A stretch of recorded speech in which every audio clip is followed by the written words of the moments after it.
Hello everyone, I'm Heather. It is Saturday, and this is the first Saturday in ages where I haven't had anything to do, like no calendar things, no places to be. And on top of that, my husband is going out drinking with his mates, so it's me and the munchkin today, and we can do whatever we want. So I think what we're going to do is we're going to sweep up all the leftover bits of my self-care readathon prompts. So the self-care readathon that I'm doing has books to read, but also has like little prompts to do for self-care, like plant something, make a cold drink, do a favor for someone, things like that. And in the process of the month, I've missed quite a few of them, and it's sort of rounding down to the end of the month now, so I need to sort it out. So I think we're going to do that. And also, the other readathon that I'm doing is the Reading Europe 2021 readathon, and I'll put all this stuff below for these readathons for who's running it and stuff. But normally it's based on the Euros football, which I normally don't care about, but they've made it nerdy, so now I'm interested. How it works is you get a country in a draw. Mine's Italy. Every time Italy plays, if they lose, you read a book from the country that beat you. So today they play Austria. So in preparation for them potentially losing to Austria, I'm reading an Austrian book, which is called The Field by Robert C. Dollar. So Italy and Austria play today to do with the readathon, but also Wales plays to find out if they're getting kicked out of it. Normally I don't give a shit, but now that they've made it nerdy, suddenly I'm like, go Wales, we don't want you to be kicked out of it, we want you to be in it. So that is what's happening today. I apologize for the weird vlog that's about to happen, because I cannot imagine that this is going to be very cohesive. Okay, so for the self-care readathon, this was my spread thing, right? So all the books, I've already done them, they're sorted. I'll talk about sort of a couple of them later, I think, because some of them are quite good. But as for the prompty things, the ones that I have left, do a favor for someone, make a cold drink, plant something, do a task you've been putting off, buy a small food treat,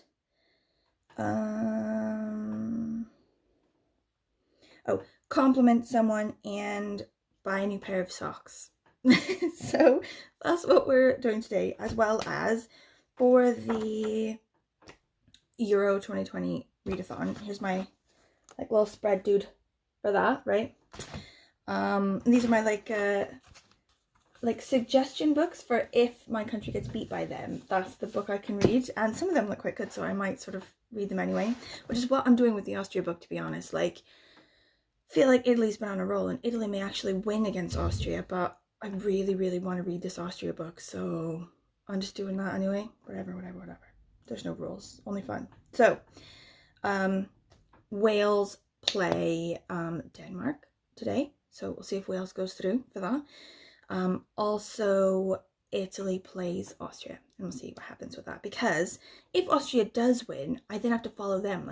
Italy, my country, gets knocked out completely, and I have to follow a new country forward, and then we'll see who they play then from there, and then who else I can read. So, yeah.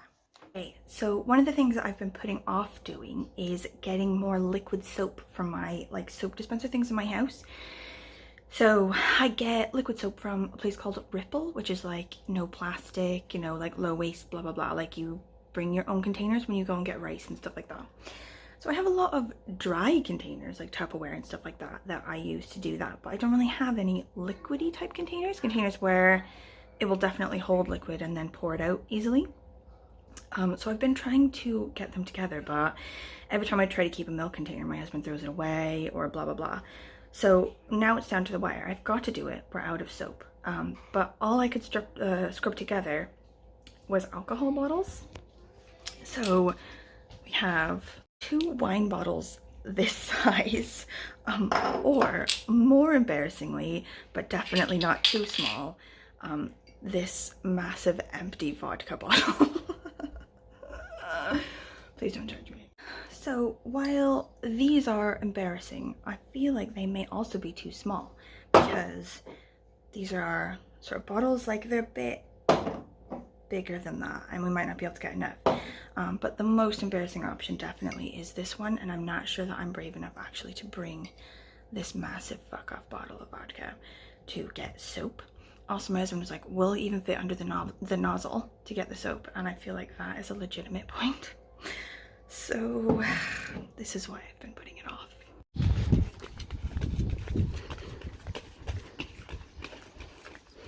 Okay, it's slim pickings, isn't it? There aren't a lot of them.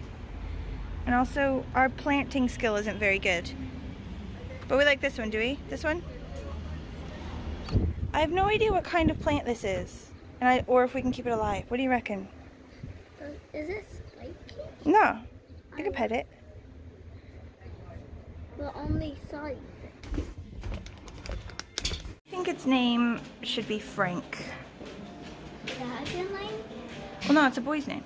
Well, I want it to be a girl. Okay, how about Olivia. Olivia? Where did that come from? How about Lola? Oh, Lola. Oh, that'll work. Okay, this is Lola. I christen you Lola.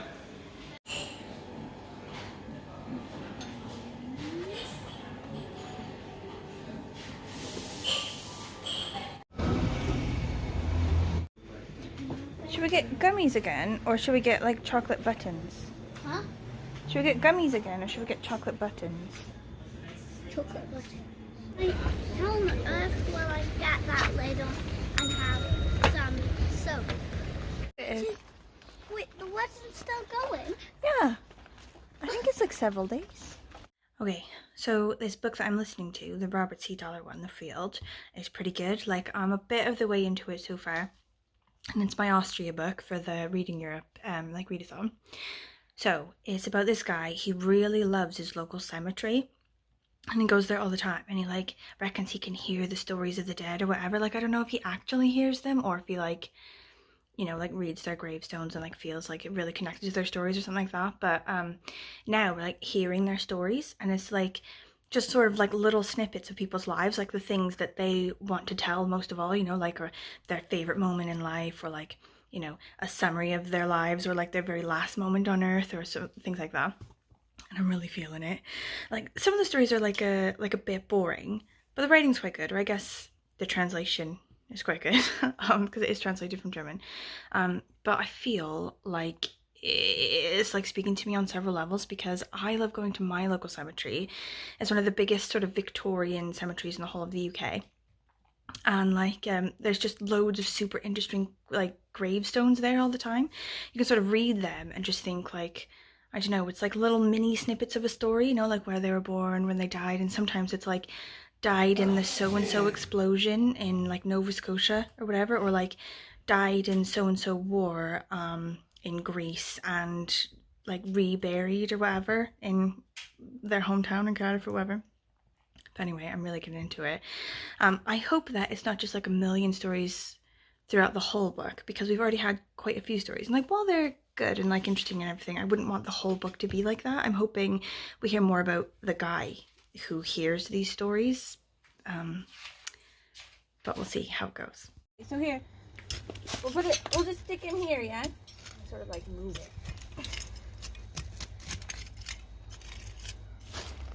What? So we take her out of here, like this. I think we sort of do like this. Yeah. Are you holding the pot? No, the pot's over there. Yes, I'll take one. Okay, can I help? Yeah.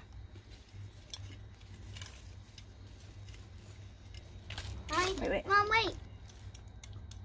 Need to pat it a bit. Yeah. Okay. Not really. Why not? Okay, so I'm gonna call that good. I think it looks beautiful. God knows I have no idea what I'm doing in regards to the planting situation. So anyone that's like really good at gardening, if I have completely fucked this up, please don't tell me. Alright, so for the plan, or the prompt, for the prompt to do with a favour, I was gonna drive my husband to go meet his mates. I was gonna drive him to one of their houses first of all, so that he could sort of like do a bit of free drinking before the pub. But now he's decided he doesn't want to do that. He just wants to meet them at the pub, and he can definitely walk there. So selfish. He's completely messed up my plan.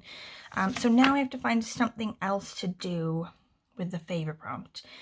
I could do something for Anwen, but since I basically do everything for her anyway because I'm her mother and she's 6, I feel like it doesn't really count. So I'll have to think of something. Would it be weird to accost someone in the road and pick up their handbag? So.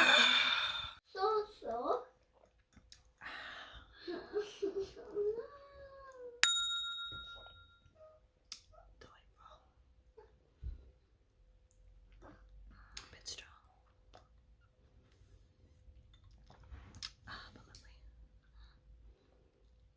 lovely. Okay, so as I was saying about the books I read for this Selfcare Readathon thing, I think most of them I already talked about in like the last lunch break book chat or whatever, so I'll spare you those ones. But I think at the time I had 2 left to read, or like I was in the middle of them or whatever. The first one is Green Lights by Matthew McConaughey. So for the Self-Care Readathon, there was a prompt to do with like a book you disagree with, or like something you may disagree with or whatever. And Matthew McConaughey, I feel, is slightly crazy. Like, you know, in a good way. I appreciate a bit of crazy every once in a while. You know, I feel like there's wisdom in it. I quite like to watch Dog the Bounty Hunter for this reason, because mostly what he says is crazy, but every once in a while he'll say something, you'll be like, shit, that was wise, and it like changes your life. And I feel like Matthew McConaughey is like a similar sort of vibe. So this book, this Green Lights book, is his memoir, but it's not, he's like, oh, this isn't a memoir.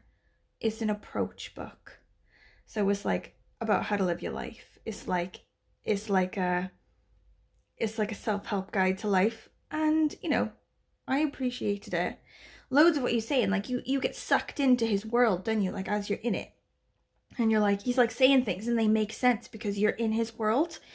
And like he's like talking about all these wise things, he's like throwing out bumper sticker type things, you know, and you're like, shit, yeah, you know, I'm gonna ruminate on that. But it's like being high, you know, the number of things that seem super wise when you're high versus just normal life, you know.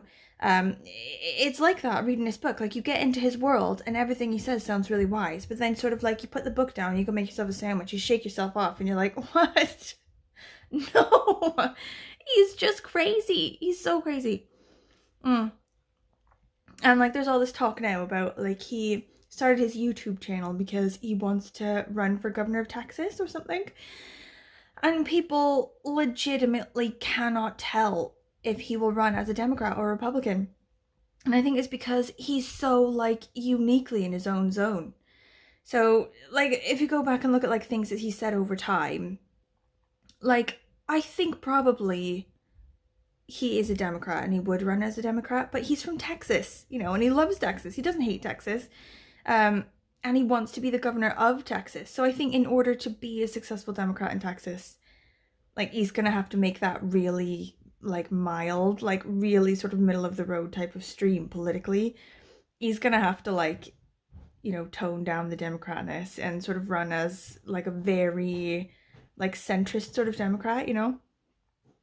Anyway, I thought it was good. I found it very entertaining, and I think actually while I was in the zone I wrote down a couple of the quotes that he said because I was like, this is profound, but they probably sound crazy now as I'm like, you know, outside the zone.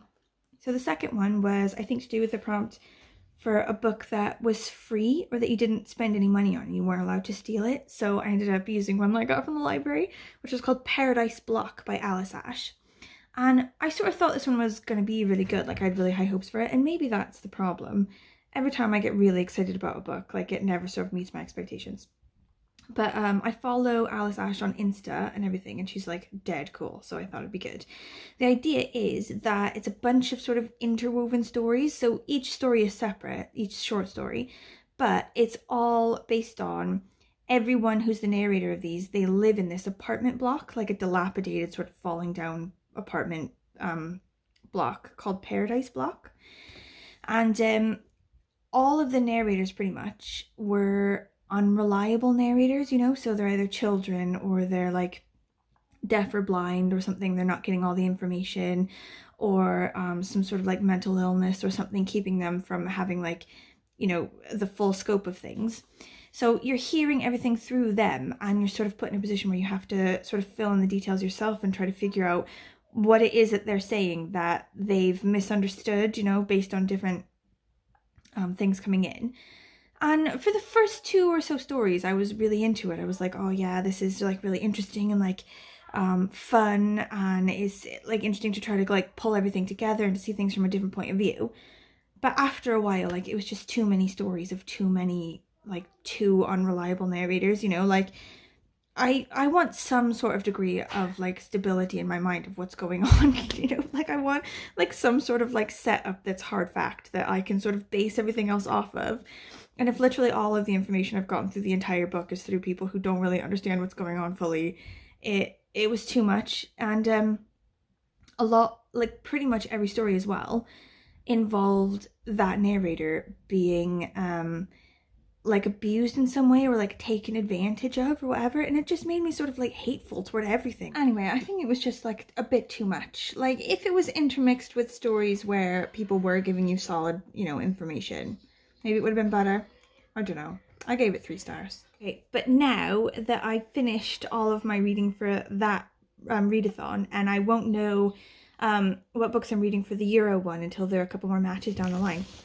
I've been sort of like padding out the rest of this month with like weird graphic novels that I found in my house. So I sort of collect them and then don't really read them as much. And I've also found a couple at the library recently, like the graphic novel section at the library has been on fire lately. So one like random one that I found is The Gigantic Beard That Was Evil by Stephen Collins. And I think I saw this on BookTube ages ago. Maybe Sean and Bert, to be honest, at past story time. I'm not sure. But somewhere, and I think the review was maybe mixed, like they didn't like it or something like that. Anyway, I read it and loved it. Like, it is like a bit weird. I think the general idea is they live in a place called Here, and their entire lives are spent being mildly afraid of a place called There. Do you know what I mean? So everything in Here is really tidy and ordered and like, you know, habit and fits into this box and everything. But then this guy starts getting like growing a beard that's like out of his control, and it starts like taking over the town and everything and disordering things and causing people to like mess up their routines. And basically it's seen as evil because it's from there, you know, and there is evil. But anyway, I thought it was like really good. Like the art in it is amazing. There's like a part where there's like an expert. This guy, he's like the expert on this like evil thing, and he's come in to teach the beard guy about his beard. And he's like, what I'm saying, Dave, is what if there were here all along? What if it wasn't a place at all, but a force of chaos and disorder living everywhere, lurking beneath things, kept at bay on Here by all the tidiness, like lava searching for somewhere to break through? What if it found somewhere, Dave? What if it found you? It's the law of things, Dave. That which is suppressed must be expressed. This ridiculously gorgeous bit of art where like the beard finally breaks through the window and like starts eating people and like just like swallows them all up. This bit, like when the police got eaten by the beard, they called it Police Caught by the Fuzz. Anyway, I've moved on now to one called Sabrina by Nick Donasso. So I've heard loads about this one. People really love it. It's like a bit of a cult one, I reckon. But I have no idea what it's about. I literally have no idea. Like, the back doesn't really tell me much. Zadie Smith and Adrian Tomine think it's brilliant, but haven't really said why. So I'm just gonna go with it. I'm a couple pages in, and I found out that it takes place in Colorado Springs, Colorado, where I actually went to high school. So there's a bit of that, you know, maybe they'll have like interesting references to stuff I understand on a deeper level than just books. Like the art isn't like quite as brilliant as the last one. It's sort of like more sort of cartoony than sort of artistic-y, do you know what I mean? But I'm quite excited like about it sort of looking quite adult and having like quite adult themes. Like I usually read, you know, adult ones as well as kid ones, but I don't think I've ever read one that's quite as adult as this one. They're like, you know, like naked stuff and everything, like really adult sort of themes in it. So I'm excited to give that one a go.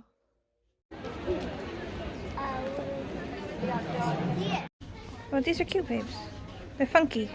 Which one should we get? Okay, I think I'm gonna get these ones because they look funky. Oh, babes, look. I don't want this. Whoa. Oh my gosh, she looks so cute in that. Here, wait. Put it up to you like that. Oh my gosh, she looks so pretty. I love it. These socks. Oh, mermaid socks.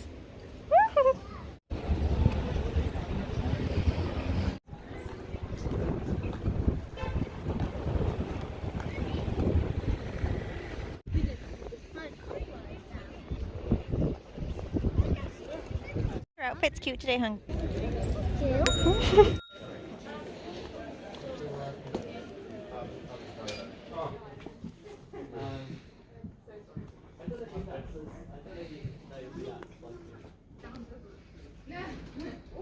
She coming over. When I tonight from California, I don't just use it for sleep.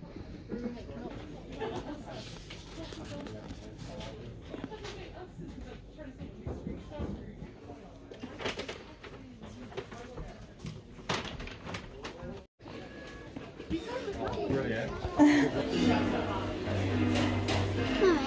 Yeah.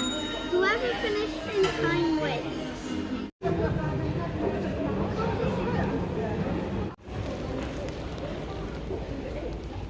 To say thank you. Thanks to National Law.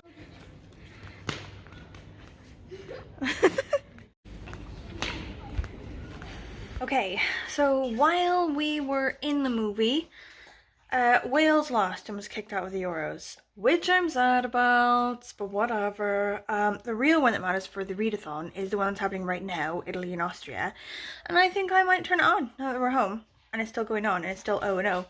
Like, I got a glimpse of it through the window of the barbershop, and I was waiting for the light to change just a minute ago, and it looked pretty heated, so I'll give it a watch, I reckon, see what happens. Wait, something's just happened. What? Has somebody scored? Oh, Austria scored! I don't really understand why or how it happened. He looks angry. These Italians, they do not look happy. Oh my god, no, it's been thrown out! No goal! Oh, Jesus. Something called offside. Don't know what that means, but it's very bad for Austria. The baby and I have decided that we need champagne and strawberries right now for girls' night, so we're going right now. Like, we're gonna get champagne and a bit of like sparkling apple juice for this bud and strawberries. Have a very classy evening. I'm so excited, but it closes, the store, very soon. So we're running like maniacs. Okay, ready? That one's for you. That's the apple one. Thank you. Why? Oh, Italy scored! Italy scored! Is that nice? Not really. I want to read my Austria book. Why is my team doing so well? I'm so angry. Okay, Italy has won it. They've won it all. Austria's out. Onward. Okay, so Italy advances in the readathon, and we find out tomorrow. So, Italy will go up against the winner of the match between Belgium and Portugal. And we'll see tomorrow which one that is. But I've got good books lined up for them, so I hope Italy loses to them. For Belgium, I think I've got a graphic novel lined up, which is, I think, Pretending is Lying or something by someone named Goblet or something like that. Like, I'll put it up. And then for Portugal, I found one called That Hair or something like that by Jamila something like, I'll put that one up as well. And that one also looks really good. So I don't know, like, even if Italy doesn't lose, like, these books are probably going to stay on my TBR and I'll probably, like, eventually read them. But it would be good to, like, be forced to sort of read them now as part of the readathon, do you know what I mean? Anyway. Hey, that's the end. It's the end of the day. I think we got all the prompts that we needed to for the readathon thing, so now that's over. Except for to do someone a favour, but we got some time left in June, so we'll get to it. Ew! Anyway, thanks for watching. If you have any comments for us, please leave them down the bottom. And we'll see you next time. Bye. Bye.